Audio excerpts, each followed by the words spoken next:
Ny talata 4 mars lasa teo tany Tel Aviv Israel no nanasoniavana ny fifanarahanam-piarah-miasa teo amin'ny fanjakana malagasy sy ny LR Group avy any Israely. Fantatra fa tetikasa fananganana agropole na ivitoeram-pambolena industrialy eo amin'ny 1 hektara araky ny serasera-panjakana no voarakitra fifanarahana io. Fifanarahana ampiasana tany 5,000 hektara ho an'ny volovary sy 10,000 hektara ho an'ny volonkatsaka. Mitetina $70 Amerikana ny fampiasam-bola ho tanterahina amin'ity tetikasa ity. Ny taona 2024 nolazaina fa nivarotra tanindrazana ny mpitondra tamin'ny fotoanandrony rehefa nifamparaharaha amin'ny resaka tany tamin'ny orinasa koreana Daewoo Corporation ny fitondrana ravalomanana mba amokarana katsaka sy palma. Kanefa izao ireo mitondra nanongana tamin'izany no manosy ny tetikasa mitovy tamin'ny raharaha Daewoo. Dia mipetraka ny fanontaniana hoe inona ary no mahasamihafa ny tetikasa agropole amin'ny raharaha Daewoo Corporation izay nanonganana any marika ravalomanana tamin'ny taona 2024 hoy ny mpisehatra politika. De tonga am'le fitenenana hoe raha ny olona ny mety vorondolo fa raha izy manao azy raha voromanga. Mampatsiahy fotsiny aho tamin'ny andron'ilay président ravalomanana ny Daewoo saika hoe mbolon-katsaka eto Madagasikara. Dia iny nilazana azy fa hoe mpivarotra tanindrazana izy zao dia naongana moa izy. Dia zao zany dia Andra Joel indray mivarotra tanindrazana indray amin'ny Israeliana mbolon-katsaka sy vary. Dia hoahilitra zany indray tambanivohitra rehetra any amin'ny toerana izay anaovana azy ho atao mpiasa fa tsy tompon'ny tany intsony.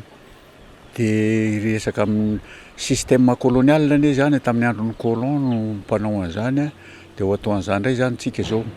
Maro ireo tetikasa nambaran'izao mpitondra izao fa ahatongavantsika any amin'ny fahaleovantena ara-tsakafo ho hiatrany ity mpanao politika ity.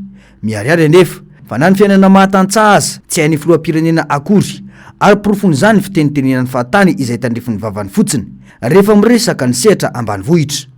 Ny système ilaina eto Madagasikara dia mijery olona hanao système de partenariat tonga amin'le fitenenan'ny mpandraharaha hoe joint venture no ilaina eto. Fa tsy hoe atsoina le olona hitrandraka mena ny taninao, atsoina le olona hitrandraka ny arenakibon'ny taninao dia nao amin'izay fotoan'izay dia mahantra mandrak'izay eo foana. Tsy izany mihitsy ny vahaolana eto Madagasikara ity fa mitady olona hanao joint venture i-créer nouvelle génération d'entrepreneurs eto Madagasikara no ilaina. Dia mitady financement velona ho amin'izay fa tsy hoe hanafatra olona manam-bola hitrandraka vao maisa ampahantra anao eto indray dia izy manondrana ny vokany mivarotra ny vokany eto dia ianao mpiasa varimasaka. Lasa mivadika fanasoavana tanindrazana indray izany ny fanomezana tany ilibany ny vahiny eto amintsika ankehitriny ka ankoatra ny sinoa amin'ny bizina vary safiotra manodidina ny 900 miliara ariary isan-taona tsy misy fangaraharaha dia tonga indray izao ny Israeliana igalabona amin'ny tany ankoatra ny fitrandrahana maro izay mbola mampia ihany fifanarahana atao aminy ho hiatrany ny fanamafisana. Manodidina ny 1 miliara ariary ny vola mivoaka amin'ny kitapom-bolam-panjakana rehefa atao any amin'ny faritra ny filan-kevitry ny minisitra. Hatreto aloha mbola tsy misy ny mangarahara momba ireo fandaniam-bola ho amin'ny fitetezam-paritra ataon'ny mpitondra ireo. Fandaniam-bolam-panjakana fotsiny ihany ireny filan-kevitry ny minisitra ny tanterahana tany amin'ny faritra sy ny fandehanan'ireo mpitondra any amin'ireo firenena maro ireo ho ny fanehoan-kevitry ny solombavam-bahoaka sy tendry-andriana solonyaiko. Hatreto manko mbola tsy nahitambokany na ireo fitetezam-paritra na ireo fitetezam-pirenena nataon'ny filoha ankehitriny mikasika ny fampiasam-bola maro no lazainy fa atao eto Madagasikara ho hiatrany ny fanazavana.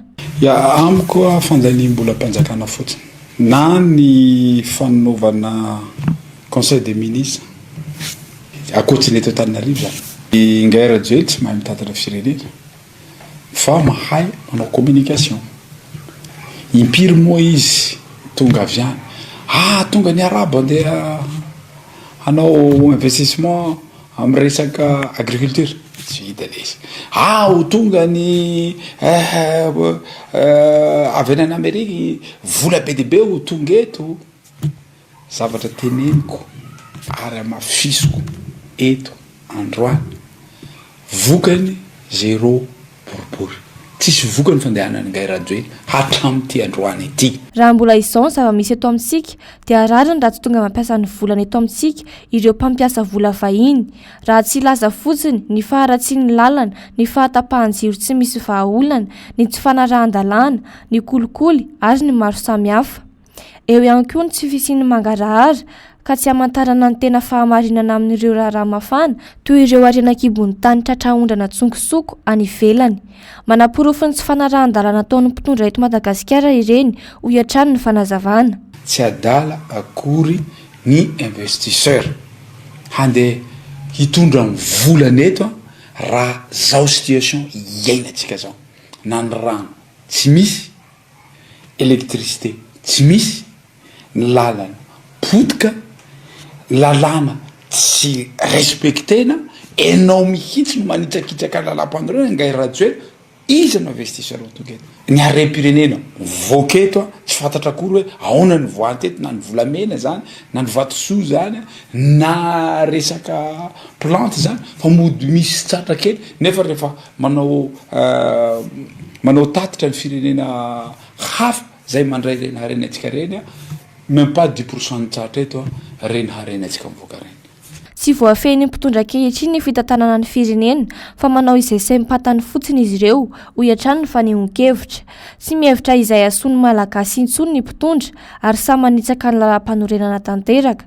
Tokony hanoka fanafanady adiana raka izany ny volam-bahoaka lany amin'ireny fitetezam-paritra sy fivoahana ny ivelany ireny fa tsy avela amin'izao fotsiny ho ihany sy tendrandriana solony haiko.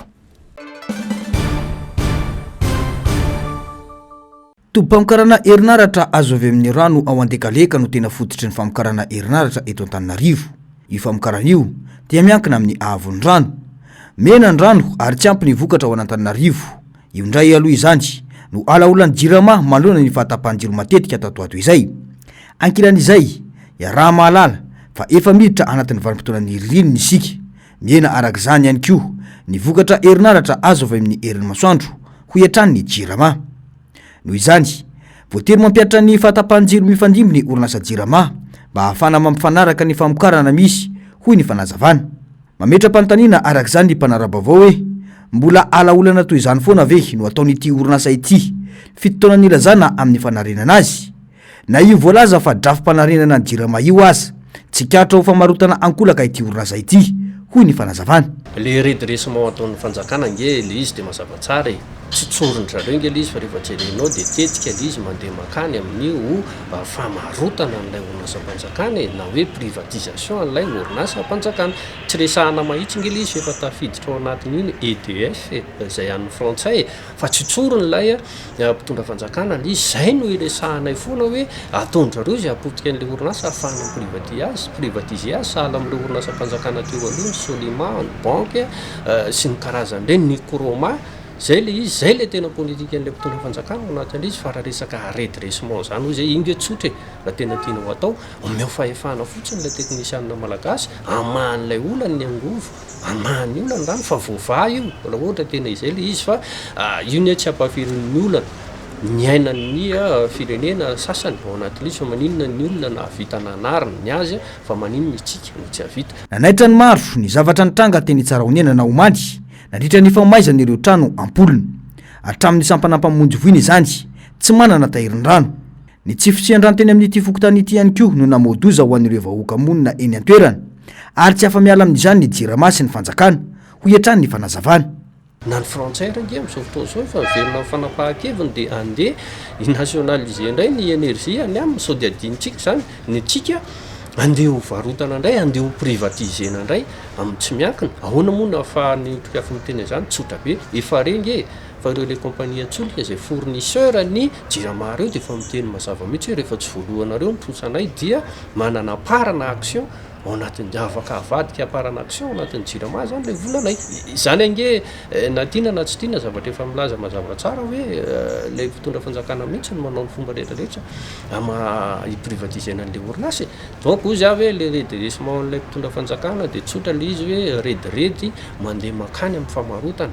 Ankehitriny aza moa mandeha ny resaka amin'ny ampidirana ireo manana trosa an'ny jirama mba ho lasa tompona petraboly na actionnaire ao amin'ity orinasa-panjakana ity mba anamavanana ny fanohanana arabolany orinasa raha ny vaovao azo.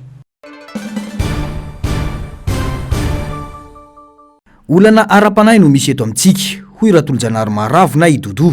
Ady ara-panahy amin'ny fanahy roa mifanandrina dia ny fanahy masin'Andriamanitra, fanahy ny fahamarinana, miady amin'ny fanahy ny Losifera. Te hisolo-toerana an Jehova ao am-pony malagasy Losifera, hoy hatrany ity administrateur civil sady mpanao politika Ratolojanahary Maharavo na Idodo. Raha niresaka ny olana mitranga eto amin'ny firenena ankehitriny. Aoka ho tsapatsika nefany ry vahoaka malagasy raha misy ny mpanompon'Andriamanitra dia misy koa ny mpanompon'ny Losifera. Raha misy ny maramila an'Andriamanitra dia misy koa ny maramila ny Losifera.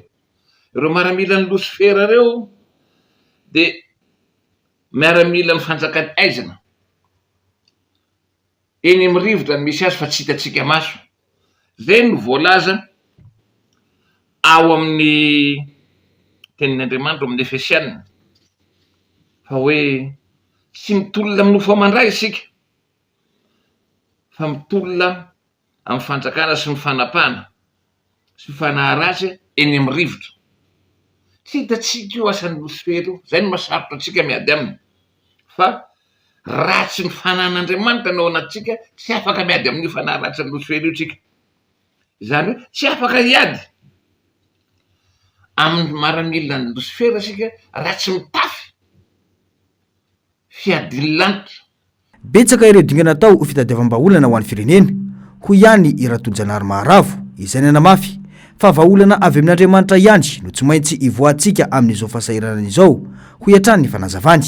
Ringana ny oloko noho ny tsy fahalalana.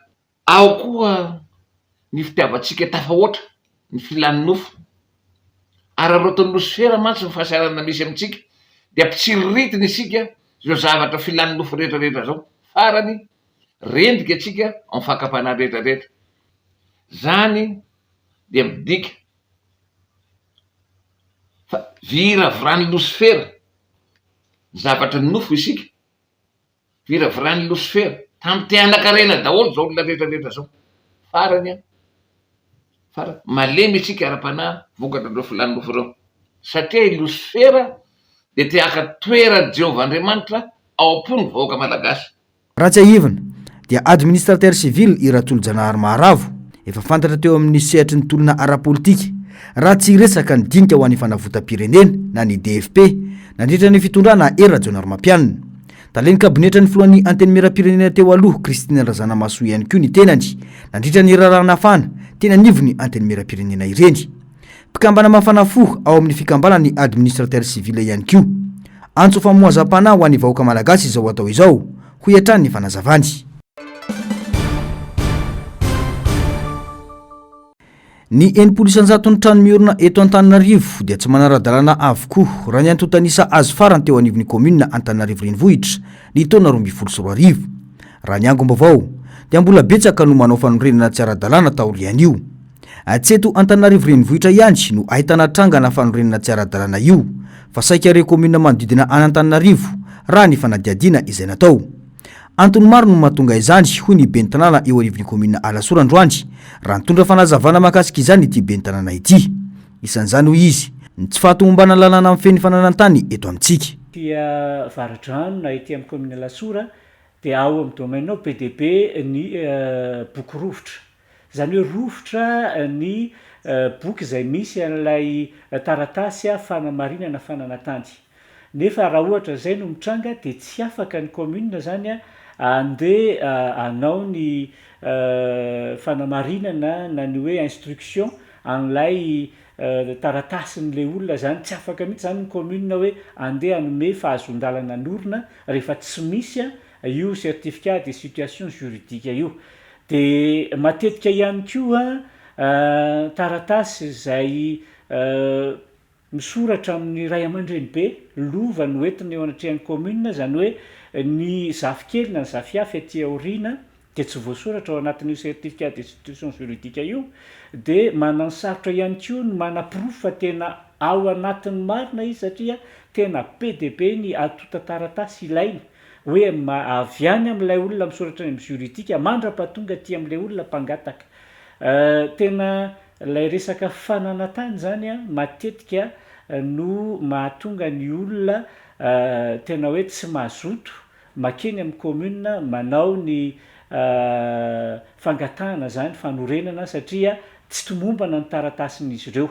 De matetika ihany koa moa zany ny zavatra misy raha ohatra ka resaka fanorenana io zany no atao de eo ny tsy fifanarahana amin'ny drafim-panajariana na ny plan d'urbanisme satria ny akamaroany ny tanin'ny olona zay manao construction illicite de any amin'ny toerana tsy azo anorenana daholo. Isan'ny antony malomevana ny fanorenana tsy ara-dalàna ihany koa ny fahantrana misy eto amin'ny firenentsika. Ankoatra ny kolokolo sy ny fanamparam-pahefana ataon'ny olona sasany akaiky ny manam-pahefana hoy ny ben'ny tanàna ao amin'ny commune Ampitatafika. Mialafo ny hofatrano, ny fahefa-mividy kely de kely na tsy misy mihitsy ny azy de aleo manorana trano amin'ny toerana ohatr'ireny le olona amin'izay mba efa miala aloha amin'le hofatrano. Misy afetsena ao anatin'ireny satria reny tany reny de milaza fa nisy nanjary de tonga izy any anivon'ny commune na any anivon'ny délégué d'arrondissement de milaza hoe anao varotra zay amin'ity tany najariany ity nefa eny amin'ny fefololo izy de tsy ataony an'izay le izy tsy varotra ny anaovany azy fa ataony hoe fanolorana no hitondrany azy de hoe natolotra n'ity fa misy vola ao ambadika io ny fahantrana lalina ny tena misy amin'ny mampirongatra an'ireny. Hitantsika ihany koa zao fa ny ataontsika hoe tsy fanomezana fahefana matanjaka ho an'ny commune de zany koa anisan'ny mampirongatra an'ireny. Iny zao tsika na ty Antananarivo renivohitra rany mahita iny amin'ny ara-malagasy makeny Mbomanarina iny zao manomboka mirongatra be izy zao iny amin'ny sisiny iny ary eny ara misy soratra mihitsy hoe rarana tsy azo anorenana misy soratra amin'ny beton mihitsy de akaikeo le olona manorina de tsisy mibedy satria maninona ihany koa misy olon'ny fitondrana ihany koa na olona manam-pahefana ihany koa mangataka hoe mba aloha mba hanorina hoe fa fianakaviana ity wa zay koa manana grady de zany rehetra zany mitambatra de lasa tombo an'le illicite. Rehefa fotoana ny rotsakonana matetika no andrenesana filazana fa misy ny fanorenana tsy ara-dalàna eto amintsika. Misy ny lalàna mamaritra ny fanorenana tsy ara-dalàna eto amintsika. Saingy atraizany tena fampiarana izany ho an'ny tompon'andraikitra isan-tsokazana raha tsy resaka ny tondra-drano rehefa misy rotsakorana fotsiny eto Antananarivo renivohitra ohatra.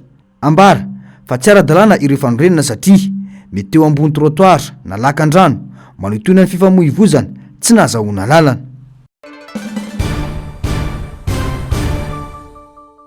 Tsy amelanareo okamboty aho teny rehefa manamarika ny andro ny akarana na ny ascension toy izao ny kristianina. Tsy andro kristianina fotsiny ny andro ny akarana fa manana ny lanjany ho an'ny zanak'olombelona rehetra satria io no namarana tanteraka ny iraka nampanaovina an'ilay teny tonga nofo izany hoe miverina any amin'ny andohany ilay Kristy izay nameta iraka teto ambonin'ny tany. Fa manina nefa no tsy misy herinandro masina ny andro ny akarana.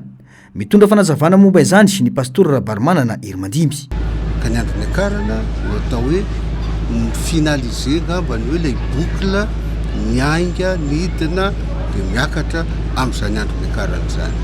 Tsy de misy hoe herinandro masina ny andro ny akarana marina zany satria ny andro ny akarana moa mahefapolo andro zay de milatsaka ao amin'ny alakamisy rehefa atao zany le alomanaka sy tahaka zany dia izay zavatra zay no tsy de no heverin'ny fiangonana loatra hatramin'izao iaho fa tsy misy manakana an'izany hoe manao herinandro amin'ny andro ny akarana.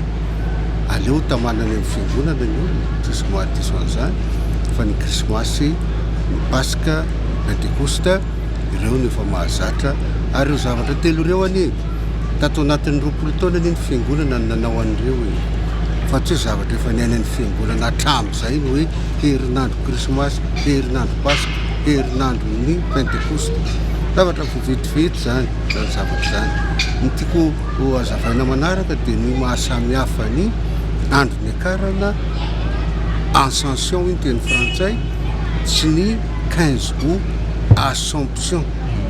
Hafa mihitsy le 15 août satria io dia amin'ny finoana kristianina katolika ny amin'ny hoe ny akaramasin'ny Maria ny an-danitra io zavatra io koa io événement io dia tsy zavatra tram'izay fa vovetivety tato rano tantara dia mbola tsy ampizato taona akory misiny zany atao hoe Assomption ny karamaso morainy an-danitra io amin'ny fety ho amin'ny firenena katolika io fa hafa mihitsy zany ilay Ascension ho an'ny rehetra io satria ilay zanak'Andriamanitra no miverina namonjy ny toerany any an-danitra. Fotoana goavana tokony hitondrana fanamafisana olona ny finoana ho an'ny mpino kristiana ny andro ny akarana satria misy fampanantenana nataon'i Kristy talohan'ny akarany velona tany an-danitra.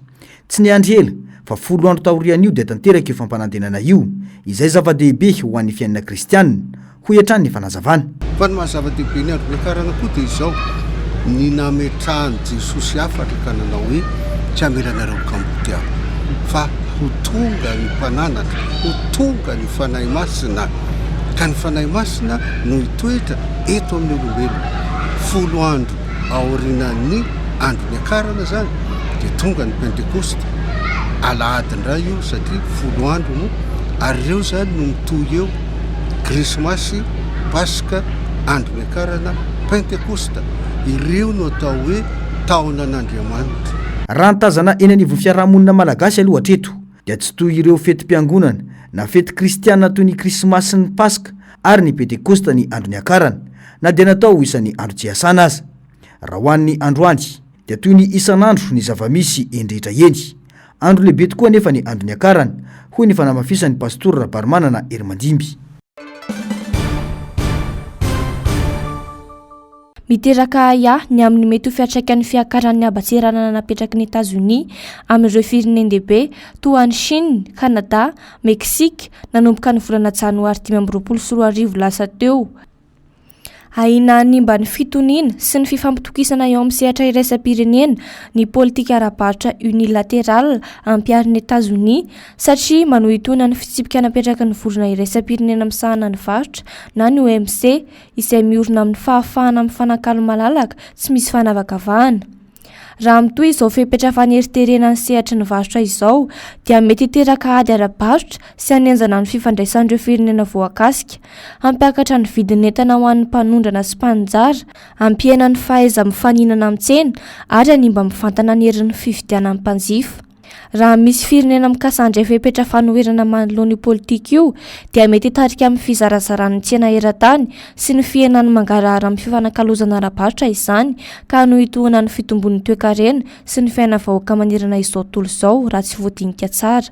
Noho izany, zava-dehibe ho an'ny rehetra, indrindra ireo tompon'andraikitra ara-politika sy ara-toe-karena ny manamafy ny fifampiresahana sy ny fanajana ny fitsipika ara-barotra iraisam-pirenena mba hisorohana ny fiantraikany ratsy sy hanamafisana indray ny fiaraha-masa amin'ny sehatra ara-toe-karena maneran-tany. Nitsidika ny Universitén'ny Harvard ny filoha Amerikanina Donald Trump ka nanambara fa tiana tsara ny fifanarahana ara-bola misy eo amin'ny governemanta federaly sy ity université malaza ity. Araka ny tatitra dia matratra $100 ny vola atahorana ho very. Nandefa taratasy tany amin'ireo sampandrara federaly ny fitondrana foibe mangataka mba hamantarana sy andinihana raha azo foanana na alefany amin'ny toerana na sehatra hafa ny vola sy fifanarahana amin'ny Universitén'ny Harvard. Nosakana ny governemanta ihany koa ny fidiran'ny mpianatra vahiny amin'ity université ity tamin'ny herinandro lasa teo, tamin'ny alalan'ny fanesorana ny mari-pakatoavana ilaina amin'ny faneken'izy ireo. Nofoana ny fitsarana nefa izany fipetra izany. Na izany aza, tsy mihemotra amin'ny heviny Donald Trump ary mitony fanakianany. Ambarany fa manakana ny fahafahan'ny Amerikanina hianatra ao Harvard ny visin'ireo mpianatra vahiny izay 300,000 mpianatra kanefa tsy misy fanampiana ara-bola avy amin'ny firenena ny avian'ireo mpianatra vahiny ireo fa volan'ny Amerikanina ihany no mampandeha ity université ity. Ankoatra izay, no amafisiny fa lasa hevon'ny fanaparitahana ny fihetsika manohitra ny jiosy sy ny ideolojia mpandroso loatra ny Universitén'ny Harvard, indrindra tahorin'ny etsim-panoherina nataon'ireo mpianatra manohana ny Gaza. Noho io antony io dia efa nesoriny fitondrana federaly ny fanampiana ara-bola mihoatra ny $2 miliarda natokana ho an'ny Harvard.